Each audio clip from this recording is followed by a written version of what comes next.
Hola, antes de continuar te invito a que te suscribas al canal, regálame un like o déjame algún comentario, eso me ayudaría mucho. No olvides activar la campanita para que siempre recibas notificaciones cuando se suba un nuevo video. Comencemos. Novela 10. Alivech se hace ermitaña, y el monje rústico la enseña a meter al diablo en el infierno. Después, llevada de allí, se convierte en la mujer de Nervale. Dioneo, que diligentemente la historia de la reina escuchado había, viendo que estaba terminada y que solo a él le faltaba novelar, sin esperar órdenes, sonriendo, comenzó a decir: Graciosas señoras, tal vez nunca hayáis oído contar cómo se mete al diablo en el infierno, y por ello, sin apartarme casi del argumento sobre el que vosotras todo el día habéis discurrido, os lo puedo decir. Tal vez también podáis salvar a vuestras almas luego de haberlo aprendido, y podréis también conocer que por mucho que amor en los alegres palacios y las blandas cámaras más a su grado que en las pobres cabañas habite, no por ello alguna vez deja de hacer sentir sus fuerzas entre los tupidos bosques y los rígidos Alpes, por lo que comprenderse puede que a su potencia están sujetas todas las cosas. Viniendo, pues, al asunto, digo que en la ciudad de Cafsa, en Berbería, hubo hace tiempo un hombre riquísimo que, entre otros hijos, tenía una hijita hermosa y donosa cuyo nombre era Alivech, la cual, no siendo cristiana y oyendo a muchos cristianos que en la ciudad había alabar mucho la fe cristiana y el servicio de Dios, un día preguntó a uno de ellos en qué materia y con menos impedimentos pudiese servir a Dios. El cual le repuso que servían mejor a Dios aquellos que más huían de las cosas del mundo, como hacían quienes en las soledades de los desiertos de la Tebaida se habían retirado. La joven, que simplicísima era y de edad de unos 14 años, no por consciente deseo sino por un impulso pueril, sin nada decir a nadie, a la mañana siguiente hacia el desierto de Tebaida, ocultamente, sola, se encaminó, y con gran trabajo suyo, continuando sus deseos, después de algunos días a aquellas soledades llegó, y vista desde lejos una casita, se fue a ella, donde a un santo varón encontró en la puerta, el cual, maravillándose de verla allí, le preguntó qué es lo que andaba buscando. La cual repuso que, inspirada por Dios, estaba buscando ponerse a su servicio, y también quien la enseñara cómo se le debía servir. El honrado varón, viéndola joven y muy hermosa, temiendo que el demonio, si la retenía, lo engañara, le alabó su buena disposición, y dándole de comer algunas raíces de hierbas y frutas silvestres, le dijo: Hija mía, no muy lejos de aquí hay un santo varón que en lo que vas buscando es mucho mejor maestro de lo que soy yo, irás a él. Y le enseñó el camino, y ella, llegada a él y oídas de estas mismas palabras, yendo más adelante, llegó a la celda de un ermitaño joven, muy devota persona y bueno, cuyo nombre era Rústico, y la petición le hizo que a los otros les había hecho. El cual, por querer poner su firmeza a una fuerte prueba, no como los demás la mandó irse, o seguir más adelante, sino que la retuvo en su celda, y llegada la noche, una yacija de hojas de palmera le hizo en un lugar, y sobre ella le dijo que se acostase.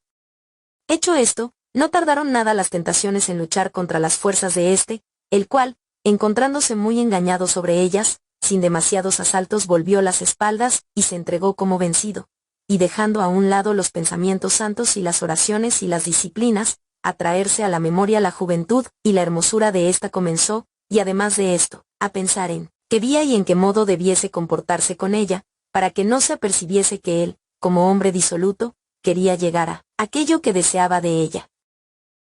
Y probando primero con ciertas preguntas, que no había nunca conocido a hombre averiguó y que tan simple era como parecía, por lo que pensó cómo, bajo especie de servir a Dios, debía traerla a su voluntad. Y primeramente con muchas palabras le mostró cuán enemigo de nuestro Señor era el diablo, y luego le dio a entender que el servicio que más grato podía hacer a Dios era meter al demonio en el infierno, a donde nuestro Señor le había condenado. La jovencita le preguntó cómo se hacía aquello. Rústico le dijo: Pronto lo sabrás, y para ello harás lo que a mí me veas hacer. Y empezó a desnudarse de los pocos vestidos que tenía, y se quedó completamente desnudo, y lo mismo hizo la muchacha, y se puso de rodillas a guisa de quien rezar quisiese y contra él la hizo ponerse a ella. Y estando así, sintiéndose Rústico más que nunca inflamado en su deseo al verla tan hermosa, sucedió la resurrección de la carne, y mirándola a Alivech, y maravillándose, dijo: Rústico, ¿Qué es esa cosa que te veo que así se te sale hacia afuera y yo no la tengo? Oh, hija mía, dijo Rústico, es el diablo de que te he hablado. Ya ves, me causa grandísima molestia, tanto que apenas puedo soportarle. Entonces dijo la joven: oh, alabado sea Dios, que veo que estoy mejor que tú, que no tengo yo ese diablo. Dijo Rústico: dices bien, pero tienes otra cosa que yo no tengo, y la tienes en lugar de esto. Dijo Alivech. ¿El qué? Rústico le dijo: tienes el infierno, y te digo que creo que Dios te haya mandado aquí para la salvación de mi alma, porque si ese diablo me va a dar este tormento, si tú quieres tener de mí tanta piedad y sufrir que lo meta en el infierno, me darás a mi grandísimo consuelo y darás a Dios gran placer y servicio, si para ello has venido a estos lugares, como dices. La joven, de buena fe, repuso: oh, Padre mío, puesto que yo tengo el infierno, sea como queréis. Dijo entonces Rústico: hija mía, bendita seas. Vamos y metámoslo, que luego me deje estar tranquilo. Y dicho esto, llevada la joven encima de una de sus yacijas, le enseñó cómo debía ponerse para poder encarcelar a aquel maldito de Dios. La joven, que nunca había puesto en el infierno a ningún diablo, la primera vez sintió un poco de dolor, por lo que dijo a Rústico: por cierto, Padre mío, mala cosa debe ser este diablo, y verdaderamente enemigo de Dios, que aun en el infierno, y no en otra parte, duele cuando se mete dentro. Dijo Rústico: hija, no sucederá siempre así. Y para hacer que aquello no sucediese, 6 veces antes de que se moviesen de la yacija lo metieron allí, tanto que por aquella vez le arrancaron también la soberbia de la cabeza que de buena gana se quedó tranquilo. Pero volviéndole luego muchas veces en el tiempo que siguió, y disponiéndose la joven siempre obediente a quitársela, sucedió que el juego comenzó a gustarle, y comenzó a decir a Rústico: bien veo que la verdad decían aquellos sabios hombres de Cafsa, que el servir a Dios era cosa tan dulce, y en verdad no recuerdo que nunca cosa alguna hiciera yo que tanto deleite y placer me diese como es el meter al diablo en el infierno, y por ello me parece que cualquier persona que en otra cosa que en servir a Dios se ocupa es un animal. Por la cual cosa, muchas veces iba a Rústico y le decía: Padre mío, yo he venido aquí para servir a Dios, y no para estar ociosa. Vamos a meter el diablo en el infierno. Haciendo lo cual, decía alguna vez: Rústico, no sé por qué el diablo se escapa del infierno, que si estuviera allí de tan buena gana como el infierno lo recibe, y lo tiene, no se saldría nunca.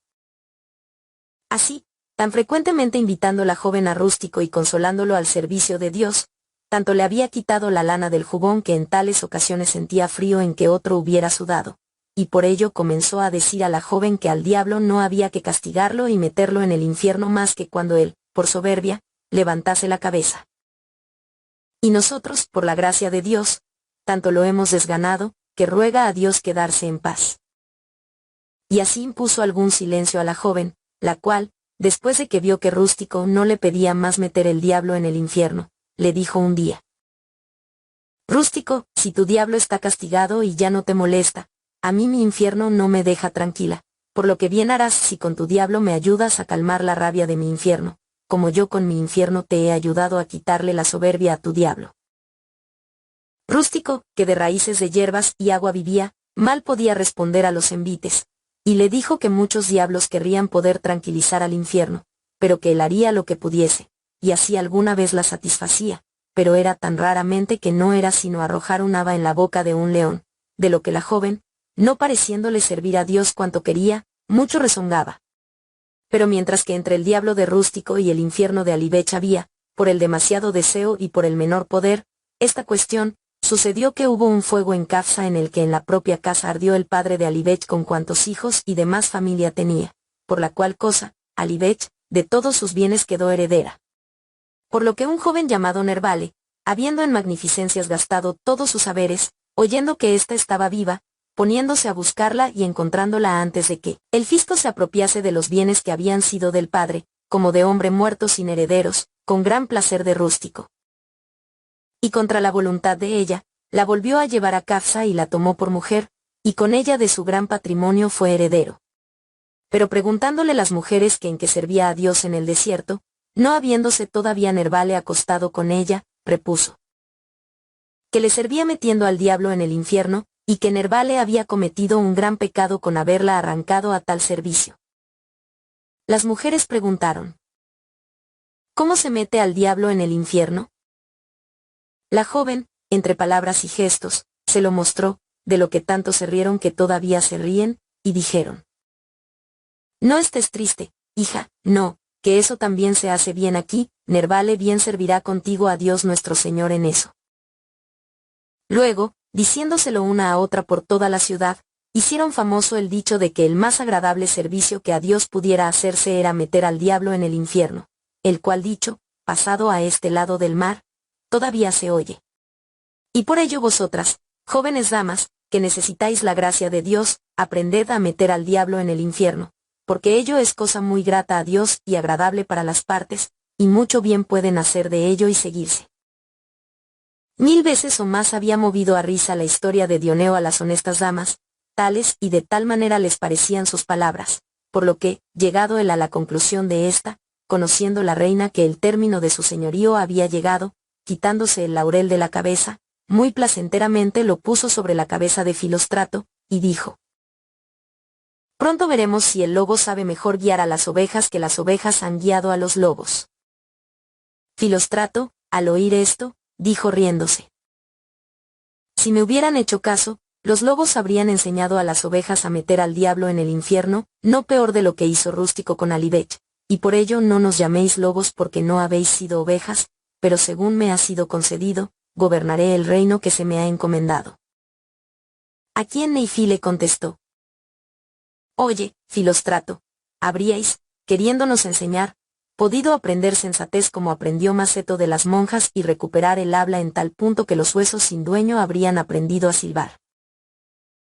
Filóstrato, conociendo que había allí no menos hoces que dardos tenía él, dejando el bromear, a dedicarse al gobierno del reino encomendado empezó, y haciendo llamar al senescal, en qué punto estaban todas las cosas quiso oír, y además de esto, según lo que pensó que estaría bien, y que debía satisfacer a la compañía, por cuanto su señorío durase, discretamente dispuso, y después, dirigiéndose a las señoras, dijo: amorosas señoras, por mi desventura, pues que mucho dolor he conocido, siempre por la hermosura de alguna de vosotras he estado sujeto a amor, y ni el ser humilde ni el ser obediente ni el secundarlo como mejor he podido conocer en todas sus costumbres, me ha valido sino primero ser abandonado por otro y luego andar de mal en peor, y así creo que andaré de aquí a la muerte. Y por ello no de otra materia me place que se hable mañana, sino de lo que a mis casos es más conforme, esto es, de aquellos cuyos amores tuvieron infeliz final, porque yo con el tiempo lo espero infelicísimo, y no por otra cosa el nombre con que me llamáis, por quienes bien sabían lo que decían, me fue impuesto. Y dicho esto, poniéndose en pie, hasta la hora de la cena dio a todos licencia. Era tan hermoso el jardín, y tan deleitable que no hubo ninguna que eligiera salir de él para mayor placer hallar en otra parte. Así, no causando el sol, ya tibio, ninguna molestia para seguirlos, a los cabritillos y los conejos y los otros animales que estaban en él y que, mientras estaban sentados unas 100 veces, saltando por medio de ellos, habían venido a molestarlos, se pusieron algunos a seguir. Dioneo y Fiameta comenzaron a cantar sobre Maíseg el yelmo, y la dama del vergel, Filomena y Pánfilo se pusieron a jugar al ajedrez, y así, quien haciendo esto, quien haciendo aquello, pasándose el tiempo, apenas esperada, la hora de la cena llegó, por lo que, puestas las mesas en torno a la bella fuente, allí con grandísimo deleite cenaron por la noche. Filóstrato, por no salir del camino seguido por quienes reinas antes que él habían sido, cuando se levantaron las mesas, mandó que Laureta guiase una danza y cantase una canción, la cual dijo: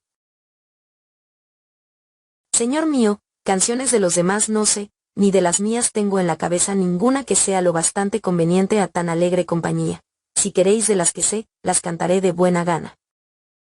El rey le dijo: nada de lo tuyo podría ser sino bello y placentero, y por ello, lo que sepas, cántalo. Laureta, con voz asaz suave, pero con manera un tanto lastimera, respondiéndole las demás, comenzó así: nadie tan desolada como yo ha de quejarse, qué triste, en vano, gimo enamorada.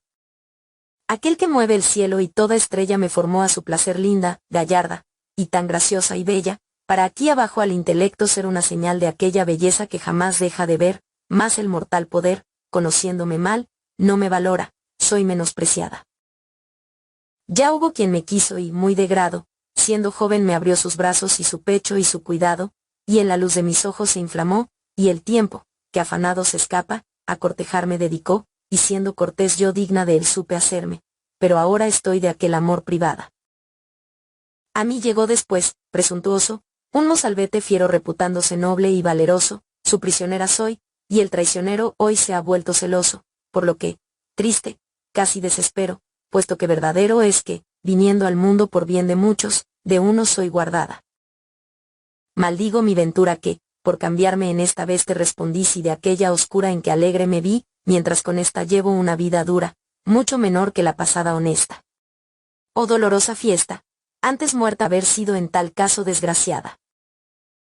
Oh caro amante, con quien fui primero más que nadie dichosa, que ahora en el cielo ves al verdadero Creador, mírame con tu piadosa bondad, ya que por otro no te puedo olvidar, haz la amorosa llama arder por mí, ansiosa, y ruega que yo vuelva a esa morada. Aquí puso fin Laureta a su canción, que, oída por todos, diversamente por cada uno fue entendida, y los hubo que entendieron a la milanesa que mejor era un buen puerco que una bella moza, otros fueron de más sublime y mejor y más verdadero intelecto, sobre el que al presente no es propio recitar. El rey, después de esta, sobre la hierba y entre las flores. Habiendo hecho encender muchas velas dobles, hizo cantar otras hasta que todas las estrellas que subían comenzaron a caer, por lo que, pareciéndole tiempo de dormir, mandó que con las buenas noches cada uno a su alcoba se fuese. Termina la tercera jornada. Cuarta jornada. Comienza la cuarta jornada del Decamerón, en la cual, bajo el gobierno de Filóstrato, se razona sobre aquellos cuyos amores tuvieron un final infeliz. Carísimas señoras, tanto por las palabras oídas a los hombres sabios como por las cosas por mí muchas veces vistas y leídas, juzgaba yo que el impetuoso viento y ardiente de la envidia no debía golpear sino las altas torres y las más elevadas cimas de los árboles, pero en mi opinión me encuentro sobremanera engañado. Porque oyendo yo, y habiéndome siempre ingeniado en huir el fiero ímpetu de ese rabioso espíritu, no solamente por las llanuras sino también por los profundísimos valles, callado y escondido, me he ingeniado en andar, lo que puede aparecer asaz manifiesto a quien las presentes novelitas mira, que no solamente en florentino vulgar y en prosa están escritas por mí y sin título sino también en estilo humildísimo y bajo cuanto más se puede, y no por todo ello he podido dejar de ser fieramente atacado por tal viento, hasta casi desarraigado, y de ser todo lacerado por los mordiscos de la envidia, por lo que asaz manifiestamente puedo comprender que es verdad lo que suelen decir los sabios que solo la miseria deja de ser envidiada en este mundo presente. Pues ha habido quienes, discretas señoras, leyendo estas novelitas, han dicho que vosotras me gustáis demasiado, y que no es cosa honesta que yo tanto deleite tome en agradaros y consolaros, y algunos han dicho peor, que en alabaros como lo hago. Otros, mostrando querer hablar más reflexivamente, han dicho que a mi edad no está bien perseguir ya estas cosas, esto es, hablar de mujeres y complacerlas. Y muchos, muy preocupados por mi fama mostrándose, dicen que más sabiamente haré en estar con las musas en el Parnaso que en estas chácharas mezclarme con vosotras. Y hay quienes, más despechada que sabiamente hablando, han dicho que haría más discretamente en pensar dónde podría encontrar el pan que tras estas necedades andar palpando el viento. Y algunos otros, que de otra guisa han sido las cosas por mí contadas que como os las digo, se ingenian en detrimento de mis trabajos en demostrar. Así, por tantos y tales soplos, por tan atroces dientes, por tan agudos, valerosas señoras, mientras en vuestro servicio milito, estoy azotado, molestado, y en fin, crucificado vivo. Las cuales cosas con tranquilo ánimo, sábelo Dios, escucho y oigo, y aunque a vos en esto corresponda por completo mi defensa, no menos entiendo yo no ahorrar mis fuerzas y sin responder cuanto sería conveniente, con alguna ligera respuesta quitármelos de las orejas, y hacer esto sin tardanza porque si ya, no habiendo llegado al tercio de mi trabajo, son ellos muchos y mucho presumen, pienso que antes de que llegue al final podrán haberse multiplicado de manera, no habiendo sufrido antes ninguna repulsa, que con poco esfuerzo suyo me hundirían, y contra ellos, por muy grandes que sean, no podrían resistir vuestras fuerzas. Pero antes de que comience a responder a alguien, me place contar en mi favor no una historia entera, para que no parezca que quiero mis historias con aquellas de tan loable compañía como fue la que os he mostrado mezclar, sino parte de una, para que en su misma forma incompleta se muestre que no es de aquellas. Y hablando a mis detractores, digo que, en nuestra ciudad, hace ya mucho tiempo, hubo un ciudadano que fue llamado Filippo Balducci, hombre de condición asaz modesta, pero rico y bien despachado y hábil en las cosas cuanto su estado lo requería, y tenía a una señora por mujer a quien tiernamente amaba, y ella a él, y juntos llevaban una feliz vida, en ninguna otra cosa poniendo tanto afán como en agradarse enteramente el uno al otro. Ahora, sucedió que, como sucede a todos, la buena señora falleció y nada dejó suyo a Filippo sino un único hijo concebido de él, que de edad de unos 2 años era. Él, por la muerte de su mujer tan desconsolado, se quedó como nunca quedó nadie al perder la cosa amada, y viéndose quedar solo sin la compañía que más amaba, se decidió por completo a no pertenecer más al mundo sino dedicarse al servicio de Dios, y hacer lo mismo de su pequeño hijo. Por lo que, dando todas sus cosas por el amor de Dios, sin demora se fue a lo alto del monte Cinerio, y allí en una pequeña celda se metió con su hijo, con el cual, de limosnas y en ayunos y en oraciones viviendo, sumamente se guardaba de hablar, allí donde estaba, de ninguna cosa temporal, ni de dejarle ver ninguna de ellas, para que no lo apartasen de tal servicio, sino que siempre de la gloria de la vida eterna y de Dios y de los santos hablaba, no enseñándole otra cosa sino santas oraciones. Y en esta vida muchos años le tuvo, no dejándolo nunca salir de la celda ni mostrándole ninguna cosa más que a sí mismo. Acostumbraba el buen hombre a venir alguna vez a Florencia, y de allí, según sus necesidades ayudado por los amigos de Dios, a su celda se volvía. Ahora, sucedió que siendo ya el muchacho de edad de 18 años, y Filippo viejo, un día le preguntó que dónde iba. Filippo se lo dijo, al cual dijo el muchacho: Padre mío, vos sois ya viejo y mal podéis soportar los trabajos, ¿por qué no me lleváis una vez a Florencia, para que, haciéndome conocer a los amigos de Dios y vuestros, yo, que soy joven, y tengo más fuerzas que vos, pueda luego ir a Florencia a vuestros asuntos cuando lo deseéis, y vos quedaros aquí? El buen hombre, pensando que ya su hijo era grande, y estaba tan habituado al servicio de Dios que difícilmente las cosas del mundo debían ya poder atraerlo, se dijo: Bien dice este. Por lo que, teniendo que ir, lo llevó consigo. Allí el joven, viendo los edificios, las casas, las iglesias y todas las demás cosas de que toda la ciudad se ve llena, como quien no se acordaba de haberlas visto, comenzó a maravillarse grandemente, y sobre muchas preguntaba al padre qué eran, y cómo se llamaban. El padre se lo decía y él, quedándose contento al oírlo, le preguntaba otra cosa. Y preguntando de esta manera el hijo y respondiendo el padre, por ventura se tropezaron con un grupo de bellas muchachas jóvenes y adornadas que de una fiesta de bodas venían, a las cuales, en cuanto vio el joven, le preguntó al padre que qué eran. El padre le dijo: Hijo mío, baja la vista, no las mires, que son cosa mala. Dijo entonces el hijo: ¿Pero cómo se llaman? El padre, por no despertar en el concupiscente apetito del joven ningún proclive deseo menos que conveniente, no quiso nombrarlas por su propio nombre, es decir, mujeres, sino que dijo: Se llaman gansas. Maravillosa cosa de oír. Aquel que nunca en su vida había visto ninguna, no preocupándose de los palacios, ni del buey, ni del caballo, ni del asno, ni de los dineros ni de otra cosa que visto hubiera, súbitamente dijo: Padre mío, os ruego que hagáis que tenga yo una de esas gansas. Ay, hijo mío. Dijo el padre: Calla, son cosa mala. El joven, preguntándole, le dijo: ¿Pues así son las cosas malas? Sí, dijo el padre.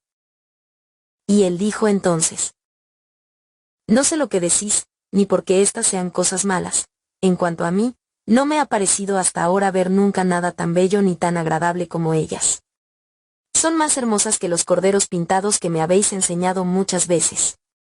Ah, si os importó algo, haced que nos llevemos una allá arriba de estas gansas, y yo la llevaré a pastar. Dijo el padre: No lo quiero, no sabes tú dónde pastan. y sintió incontinenti que la naturaleza era más fuerte que su ingenio, y se arrepintió de haberlo llevado a Florencia. Pero haber hasta aquí contado de la presente novela me basta, y dirigirme a quienes la he contado. Dicen, pues, algunos de mis censores que hago mal, oh jóvenes damas, esforzándome demasiado en agradaros, y que vosotras demasiado me agradáis. Las cuales cosas abiertísimamente confieso, es decir, que me agradáis, y que me esfuerzo en agradaros, y les pregunto si de esto se maravillan considerando no ya el haber conocido el amoroso besarse y el placentero abrazarse y los ayuntamientos deleitosos que con vos, dulcísimas señoras, se tienen muchas veces, sino solamente el haber visto y ver continuamente las corteses costumbres y la atractiva hermosura y la cortés gallardía y además de todo esto, vuestra señoril honestidad, cuando aquel que nutrido, criado, crecido en un monte salvaje y solitario, dentro de los límites de una pequeña celda, sin otra compañía que el Padre, al veros, solas por él deseadas fuisteis, solas con afecto seguidas.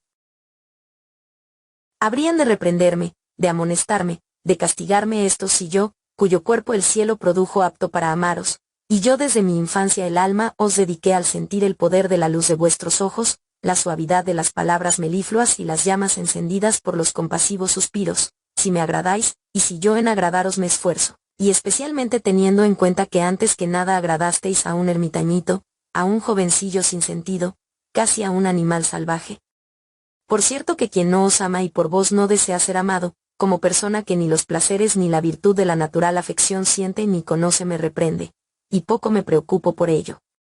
Y quien contra mi edad va hablando muestra que mal conoce que aunque el perro tiene la cabeza blanca, la cola la tiene verde, a los cuales, dejando a un lado las bromas, respondo que nunca reputaré. Vergonzoso para mí hasta el final de mi vida el complacer a aquellas cosas a las que Guido Cavalcanti y Dante Alighieri ya viejos, y Maíz Egino de Pistoia viejísimo tuvieron en honor, y buscaron su placer. Y si no fuese que sería salirme del modo que se acostumbra a hablar, traería aquí en medio la historia, y la mostraría llena de hombres viejos y valerosos que en sus más maduros años sumamente se esforzaron en complacer a las damas, lo que si ellos no lo saben, que vayan y lo aprendan. Que se quede con las musas en el Parnaso, afirmo que es un buen consejo, pero no siempre podemos quedarnos con las musas ni ellas con nosotros. Si cuando sucede que el hombre se separa de ellas, se deleita en ver cosas que se las asemejan, no es de reprochar. Las musas son mujeres, y aunque las mujeres lo que las musas valen no valgan, sin embargo tienen en el primer aspecto semejanza con ellas, así que aunque por otra cosa no me agradasen, por ello debían agradarme. Sin contar con que las mujeres ya fueron para mi ocasión de componer 1000 versos mientras las musas nunca me fueron de hacer ninguna ocasión. Ellas me ayudaron bien y me mostraron cómo componer aquellos 1000, y tal vez para escribir estas cosas, aunque humildísimas sean, también han venido algunas veces a estar conmigo, en servicio tal vez y en honor de la semejanza que las mujeres tienen con ellas, por lo que, tejiendo estas cosas, ni del monte Parnaso ni de las musas me separo tanto cuanto por ventura muchos creen. Pero, ¿qué diremos a aquellos que de mi fama tienen tanta compasión que me aconsejan que me busque el pan? Ciertamente no lo sé, pero, queriendo pensar cuál sería su respuesta si por necesidad se lo pidiera a ellos, pienso que dirían, búscatelo en tus fábulas. Y ya más han encontrado entre sus fábulas los poetas que muchos ricos entre sus tesoros, y muchos ha habido que andando tras de sus fábulas hicieron florecer su edad, mientras por el contrario, muchos al buscar más pan del que necesitaban, murieron sin madurar. ¿Qué diré más?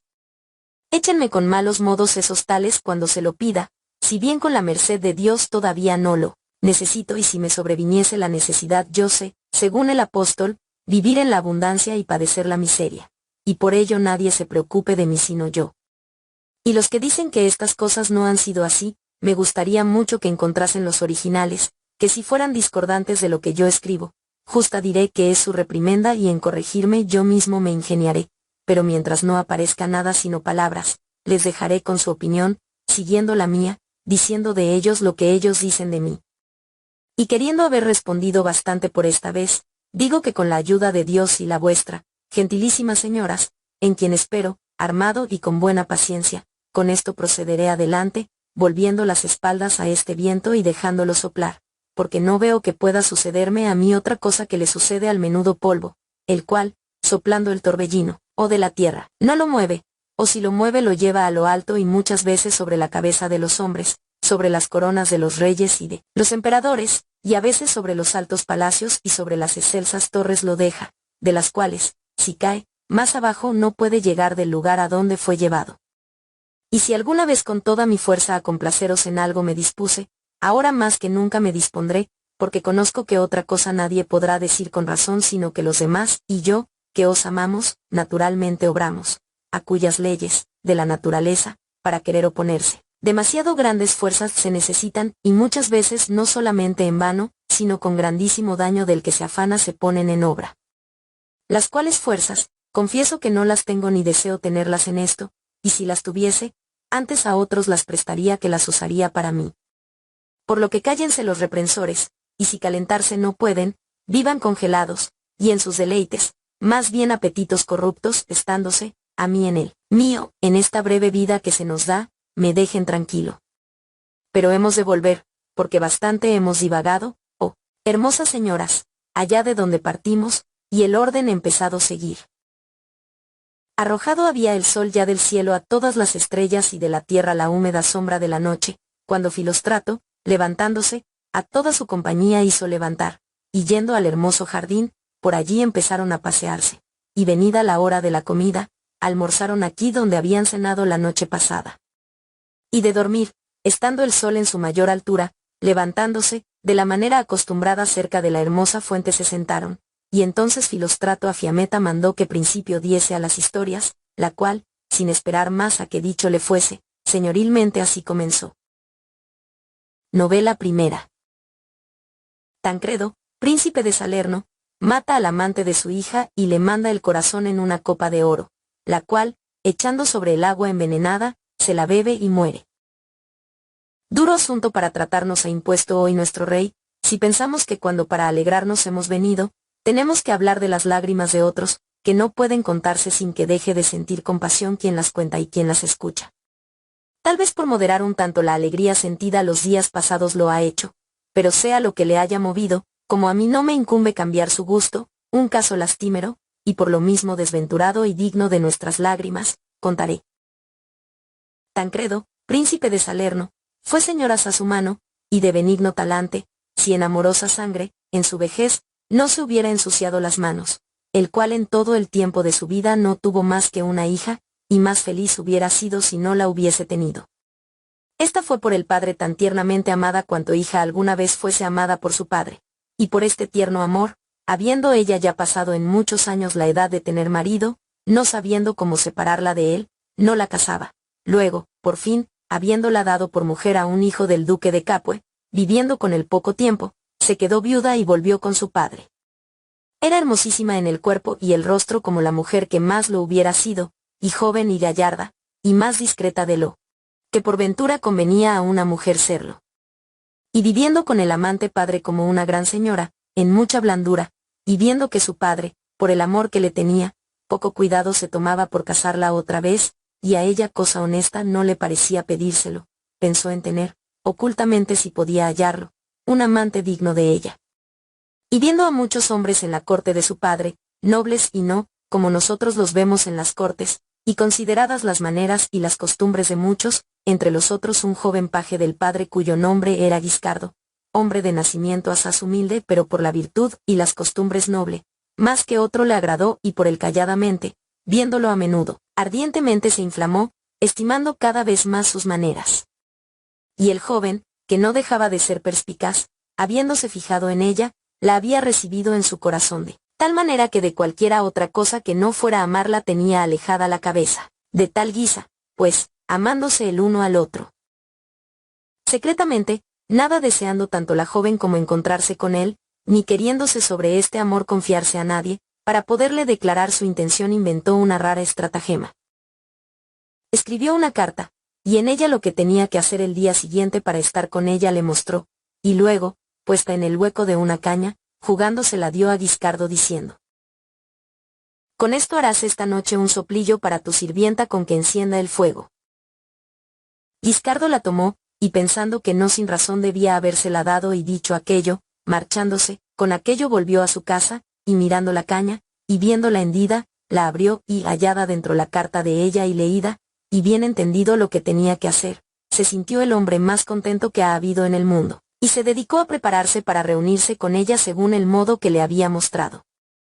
Había junto al palacio del príncipe una gruta cavada en el monte, hecha en tiempos lejanísimos, a la que daba luz un respiradero abierto en el monte, el cual, como la gruta estaba abandonada, por zarzas y por hierbas nacidas por encima, estaba casi obturado, y a esta gruta, por una escala secreta que había en una de las cámaras bajas del palacio, que era la de la señora, podía bajarse, aunque con un fortísimo portón cerrada estaba. Y estaba tan fuera de la cabeza de todos esta escala, porque hacía muchísimo tiempo que no se usaba, que casi ninguno de los que allí vivían la recordaba, pero Amor, a cuyos ojos nada está tan secreto que no lo alcance, se la había traído a la memoria a la enamorada señora. La cual, para que nadie de ello apercibirse pudiera, muchos días con sus arneses mucho había trabajado para que aquel portón pudiera abrirse, abierto el cual, y sola bajando a la gruta y visto el respiradero, por él había mandado decir a Giuscardo que se industriase en bajar, habiéndole dibujado la altura de aquel a la tierra a ver podía. Y para cumplir esto, Guiscardo prestamente, preparada una soga con ciertos nudos y lazadas para poder descender y subir por ella, y vestido con un cuero que de las zarzas le protegiese, sin haber dicho nada a nadie, a la noche siguiente al respiradero se fue, y acomodando bien uno de los cabos de la soga a un fuerte tocón que en la boca del respiradero había nacido, por ella bajó a la gruta y esperó a la señora. La cual, al día siguiente, fingiendo querer dormir, mandadas afuera sus damiselas y encerrándose sola en la alcoba, abierto el portón, a la gruta bajó, donde, encontrando a Guiscardo, uno a otro maravillosas fiestas se hicieron, y viniendo juntos a su alcoba, con grandísimo placer gran parte de aquel día se quedaron, y puesto discreto orden en sus amores para que fuesen secretos, volviéndose a la gruta Guiscardo, y ella cerrando el portón, con sus damiselas se vino afuera. Guiscardo luego, al venir la noche, subiendo por su soga, por el respiradero por donde había entrado salió afuera y se volvió a su casa, y habiendo aprendido este camino, muchas veces luego, andando el tiempo, allí retornó. Pero la fortuna, envidiosa de tan largo y de tan grande deleite, con un doloroso suceso el gozo de los dos amantes volvió triste llanto. Acostumbraba Tancredo a venir alguna vez solo a la cámara de su hija, y allí hablar con ella y quedarse un rato, y luego irse, el cual, un día después de comer, bajando allí, estando la señora, que Gismunda tenía por nombre, en un jardín suyo con todas sus damiselas, en ella entrando, sin haber sido por nadie visto u oído, no queriendo apartarla de su distracción, encontrando las ventanas de la alcoba cerradas y las cortinas de la cama echadas, junto a ellas en una esquina se sentó en un almohadón, y, apoyando la cabeza en la cama y cubriéndose con la cortina, como si deliberadamente se hubiera escondido allí, se quedó dormido. Y estando durmiendo de esta manera, Gismunda, que por desgracia aquel día había hecho venir a Guiscardo, dejando a sus damiselas en el jardín, calladamente entró en la alcoba, y cerrándola, sin apercibirse de que nadie estuviera allí, abierto el portón a Guiscardo que le esperaba y yéndose los dos a la cama como acostumbraban, y juntos jugando y solazándose. Sucedió que Tancredo se despertó y oyó y vio lo que Guiscardo y su hija hacían, y dolorido por ello sobremanera, primero quiso gritarles, luego tomó el partido de callarse y de quedarse escondido, si podía, para poder más cautamente obrar, y con menor vergüenza suya lo que ya le había venido la intención de hacer. Los dos amantes estuvieron largo tiempo juntos como acostumbraban, sin apercibirse de Tancredo, y cuando les pareció tiempo, bajándose de la cama, Guiscardo se volvió a la gruta y ella salió de la alcoba. De la cual Tancredo, aunque era viejo, desde una ventana bajó al jardín, y sin ser visto por nadie, mortalmente dolorido, a su cámara volvió. Y por una orden que dio, al salir del respiradero, la noche siguiente durante el primer sueño, Guiscardo, tal como estaba con la vestimenta de cuero embarazado, fue apresado por dos y secretamente llevado a Tancredo, el cual, al verle, casi llorando dijo: Guiscardo, mi benignidad contigo no merecía el ultraje y la vergüenza que en mis cosas me has hecho, como he visto hoy con mis propios ojos. Al cual, Guiscardo, nada respondió sino esto: Amor puede mucho más de lo que podemos vos y yo. Mandó entonces Tancredo que calladamente en alguna cámara de allí adentro guardado fuese, y así se hizo. Venido el día siguiente, no sabiendo Gismunda nada de estas cosas, Habiendo Tancredo consigo mismo pensado varios y diversos procedimientos, después de comer, según su costumbre se fue a la cámara de la hija, donde haciéndola llamar y encerrándose dentro con ella, llorando comenzó a decirle: Gismunda, pareciéndome conocer tu virtud y tu honestidad, nunca habría podido caberme en el ánimo, aunque me lo hubieran dicho, si yo con mis ojos no lo hubiera visto, que someterte a algún hombre, si tu marido no hubiera sido, hubieses no ya hecho sino ni aún pensado, por lo que yo en este poco resto de vida que mi vejez me conserva siempre estaré dolorido al recordarlo.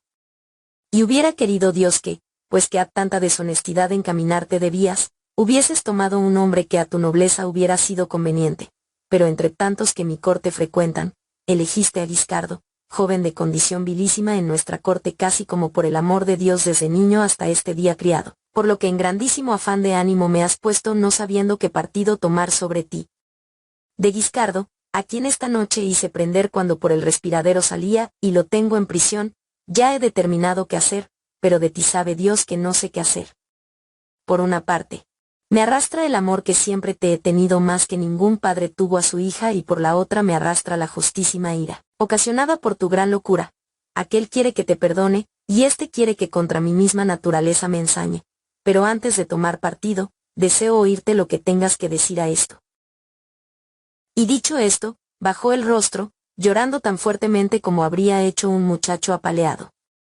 Gismunda, al oír a su padre y al conocer no solamente que su secreto amor había sido descubierto, sino que Guiscardo estaba preso, un dolor indecible sintió y de mostrarlo con gritos y con lágrimas, como la mayoría de las mujeres hace, estuvo muchas veces cerca, pero venciendo esta vileza su ánimo altanero, su rostro con maravillosa fuerza contuvo, y se determinó a no seguir con vida antes que proferir alguna súplica por ella misma, imaginando que ya su Guiscardo había muerto, por lo que no como dolorida mujer o arrepentida de su yerro, sino como mujer impasible y valerosa, con seco rostro y abierto, y en ningún rasgo alterado, así dijo a su padre: Tancredo, ni a negar ni a suplicar estoy dispuesta porque ni lo uno me valdría ni lo otro quiero que me valga. Y además de esto, de ningún modo entiendo que me favorezcan tu benevolencia y tu amor sino la verdad confesando, primero defender mi fama con razones verdaderas, y luego con las obras seguir firmemente la grandeza de mi ánimo. Es verdad que he amado y amo a Guiscardo, y mientras viva, que será poco, lo amaré, y si después de la muerte se ama, no dejaré de amarlo, pero a esto no me indujo tanto mi femenina fragilidad como tu poca solicitud en casarme, y la virtud suya. Debe serte, Tancredo, manifiesto, siendo tú de carne, que has engendrado a una hija de carne, y no de piedra ni de hierro, y acordarte debías y debes, aunque tú ahora seas viejo, cómo y cuáles y con qué fuerzas son las leyes de la juventud, y aunque tú, hombre, en parte de tus mejores años en las armas te hayas ejercitado, no debías, sin embargo, conocer lo que los ocios y las delicadezas pueden en los viejos, no ya en los jóvenes. Soy, pues, como engendrada por ti, de carne, y he vivido tan poco que todavía soy joven, y por una cosa y la otra llena del deseo concupiscente, al que asombrosísimas fuerzas ha dado ya, por haber estado casada, el conocimiento del placer sentido cuando tal deseo se cumple. A cuyas fuerzas, no pudiendo yo resistir, a seguir aquello a lo que me empujaban, como joven y como mujer, me dispuse, y me enamoré. Y ciertamente en esto puse toda mi virtud al no querer que ni para ti ni para mí, de aquello que al natural pecado me atraía, en cuanto yo pudiera evitarlo, viniese ninguna vergüenza. A lo que el compasivo amor y la benigna fortuna una muy oculta vía me habían encontrado y mostrado, por la cual, sin nadie saberlo, yo mis deseos alcanzaba. Y esto, quien sea que te lo haya mostrado o como quiera que lo sepas, no lo niego. A Guiscardo no escogí por acaso, como muchas hacen, sino que con deliberado consejo lo elegí antes que a cualquiera otro, y con precavido pensamiento lo atraje, y con sabia perseverancia de él y de mí largamente he gozado en mi deseo. En lo que parece que, además de haber pecado por amor, más la opinión vulgar que la verdad siguiendo, con más amargura me reprendes al decir, como si no te hubiese enojado si a un hombre noble hubiera elegido para esto, que con un hombre de baja condición me he mezclado, en lo que no te das cuenta de que no mi pecado sino el de la fortuna reprendes, la cual con asaz frecuencia a los que no son dignos eleva, dejando abajo a los dignísimos. Pero dejemos ahora esto, y mira un poco los principios del asunto, verás que todos nosotros de una sola masa de carne tenemos la carne, y que por un mismo Creador todas las almas con igual fuerza, con igual poder, con igual virtud fueron creadas. La virtud primeramente hizo distinción entre nosotros, que nacemos y nacíamos iguales, y quienes mayor cantidad de ella tenían y la ponían en obra fueron llamados nobles, y los restantes quedaron siendo no nobles. Y aunque una costumbre contraria haya ocultado después esta ley, no está todavía arrancada ni destruida por la naturaleza y por las buenas costumbres, y por ello, quien virtuosamente obra, abiertamente se muestra noble, y si de otra manera se le llama, no quien es llamado sino quien le llama se equivoca. Mira, pues, entre tus nobles y examina su vida, sus costumbres y sus maneras, y de otra parte las de Guiscardo considera. Si quisieras juzgar sin animosidad, le llamarías a el nobilísimo y a todos estos nobles tuyos villanos. En la virtud y el valor de Guiscardo no creí por el juicio de otra persona, sino por tus palabras y por mis ojos. ¿Quién le alabó tanto cuando tú le alababas en todas las cosas loables que deben ser alabadas en un hombre valeroso? Y ciertamente no sin razón, que si mis ojos no me engañaron, ninguna alabanza fue dicha por ti que yo ponerla en obra, y más admirablemente que podían expresarlo tus palabras, no le viese, y si en ello me hubiera engañado en algo, por ti habría sido engañada. Dirás, pues, que con un hombre de baja condición me he mezclado. No dirás verdad, si por ventura dijeses que con un pobre, con vergüenza tuya podría concederse, que así has sabido a un hombre valioso servidor tuyo traer a buen estado, pero la pobreza no quita a nadie nobleza, sino los saberes. Muchos reyes, muchos grandes príncipes fueron pobres, y muchos que cavan la tierra y guardan ovejas fueron riquísimos, y lo son. La última duda que me expusiste, es decir, que debas hacer conmigo, deséchala por completo. Si en tu extrema vejez estás dispuesto a hacer lo que de joven no acostumbraste, es decir, a obrar cruelmente, prepárate a ello, sé cruel conmigo porque no estoy dispuesta a rogarte de ningún modo que no lo seas como que eres la primera razón de este pecado, si es que pecado es, por lo que te aseguro que lo que de Guiscardo hayas hecho o hagas, si no haces conmigo lo mismo, mis propias manos lo harán. Y ahora anda, vete con las mujeres a derramar lágrimas, y para descargar tu crueldad con el mismo golpe, a él y a mí, si te parece que lo hemos merecido, mátanos. Conoció el príncipe la grandeza de ánimo de su hija, pero no por ello creyó que estuviese tan firmemente dispuesta a lo que con sus palabras amenazaba como decía, por lo que, separándose de ella y alejando el pensamiento de obrar cruelmente contra ella, pensó con la condenación del otro enfriar su ardiente amor, y mandó a los dos que a Guiscardo guardaban que, sin hacerlo saber a nadie, la noche siguiente lo estrangularan y, arrancándole el corazón, se lo llevasen. Los cuales, tal como se les había ordenado, lo hicieron, por lo que, venido el día siguiente, haciéndose traer el príncipe una grande y hermosa copa de oro y puesto en ella el corazón de Guiscardo, por un fidelísimo sirviente suyo se lo mandó a su hija y le ordenó que cuando se lo diera le dijese: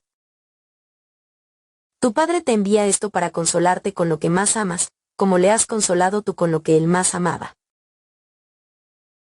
Gismunda, no apartada de su dura decisión, haciéndose traer hierbas y raíces venenosas, luego de que su padre partió, las destiló y las redujo a agua, para tenerla preparada si lo que temía sucediese. Y venido el sirviente a ella con el regalo y con las palabras del príncipe, con inconmovible rostro la copa recibió, y descubriéndola, al ver el corazón, y al oír las palabras, tuvo por certísimo que aquel era el corazón de Guiscardo, por lo que, levantando los ojos hacia el sirviente, dijo: no convenía sepultura menos digna que el oro a tal corazón como es este. Discretamente ha obrado mi padre en esto. Y dicho esto, acercándoselo a la boca, lo besó y después dijo: en todas las cosas, y hasta en este extremo de mi vida he encontrado tiernísimo el amor que mi padre me tiene, pero ahora más que nunca, y por ello las últimas gracias que debo darle ahora por tan gran presente, de mi parte le darás. Dicho esto, mirando la copa que tenía abrazada, mirando el corazón, dijo: ay, dulcísimo albergue de todos mis placeres, maldita sea la crueldad de aquel que con los ojos de la cara me hace verte ahora. Bastante me era mirarte a cada momento con los del espíritu. Tú has cumplido ya tu carrera y te has liberado de la que te concedió la fortuna, llegado hasta el final a donde todos corremos, dejado has las miserias del mundo y las fatigas, y de tu mismo enemigo has recibido la sepultura que tu valor merecía.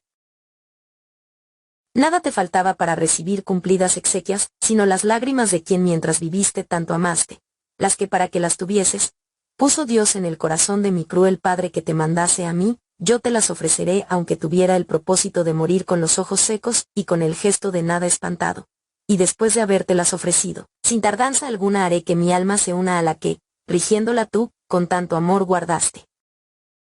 ¿Y en qué compañía podré ir más contenta y más segura a los lugares desconocidos que con ella? Estoy segura de que está todavía aquí dentro y que mira los lugares de sus deleites y los míos, y como quien estoy segura de que sigue amándome, espera a la mía por la cual sumamente es amada. Y dicho esto, no de otra manera que si una fuente en la cabeza tuviese, sin hacer ningún mujeril alboroto, inclinándose sobre la copa, llorando empezó a verter tantas lágrimas que admirable cosa era de ver, besando infinitas veces el muerto corazón. Sus damiselas, que en torno de ella estaban, qué corazón fuese este, y que querían decir sus palabras no entendían, pero por la piedad vencidas, todas lloraban, y compasivamente le preguntaban en vano por el motivo de su llanto, y mucho más, como mejor podían y sabían, se ingeniaban en consolarla. La cual, después de que cuanto le pareció hubo llorado, alzando la cabeza y secándose los ojos, dijo: «Oh, corazón muy amado, todos mis deberes hacia ti están cumplidos y nada me queda por hacer sino venir con mi alma a estar en tu compañía». Y dicho esto, se hizo dar la botijuela donde estaba el agua que el día anterior había preparado, y la echó en la copa donde el corazón estaba, con muchas lágrimas suyas lavado, y sin ningún espanto puesta allí la boca. Toda la bebió, y habiéndola bebido, con la copa en la mano subió a su cama, y lo más honestamente que supo colocó sobre ella su cuerpo y contra su corazón apoyó el de su muerto amante, y sin decir palabra esperaba la muerte. Sus damiselas, habiendo visto y oído estas cosas, como no sabían qué agua fuera la que había bebido, a Tancredo habían mandado a decir todo aquello, el cual, temiendo lo que sucedió, bajó prontamente a la alcoba de su hija. A donde llegó en el momento en que ella se echaba sobre la cama, y tarde, con dulces palabras viniendo a consolarla, viendo el término en que estaba, comenzó doloridamente a llorar, y la señora le dijo: «Tancredo, guarda esas lágrimas para algún caso menos deseado que este, y no las viertas por mí que no las deseo. ¿Quién ha visto jamás a nadie llorar por lo que él mismo ha querido?